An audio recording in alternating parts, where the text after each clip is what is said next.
بسم اللہ الرحمن الرحیم۔ دیکھا گیا ہے کہ جو لوگ گناہوں میں ڈوبے ہوتے ہیں وہ راتوں کو اللہ کے دربار میں رو رہے ہوتے ہیں، اور نیکی کرنے والوں کو دیکھا ہے کہ دوسروں پر ہنس رہے ہوتے ہیں۔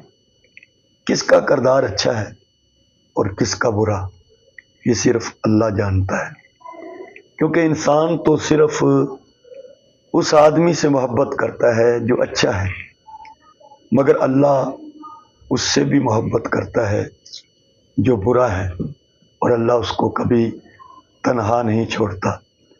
اس کریم کے دربار سے تو یہ آواز آتی ہے، نبی عبادی انی انا الغفور الرحیم، میرے محبوب میرے بندوں کو میرے بارے میں یہ بتا دیجئے میں معاف کرنے والا، رحم کرنے والا ہوں۔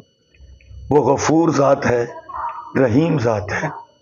کسی کے اوپر ہنسا مت کریں، یہ ہنسی بسا اوقات انسان کو خسارے و نقصان میں پہنچا دیتی ہے۔ کسی کو اپنے سے حقیر نہ سمجھے، ہر ایک کو اپنے سے اچھا سمجھے، اور اللہ کی طرف متوجہ رہیں، اپنی غلطیوں پر رو لیا کریں، معافی مانگ لیا کریں۔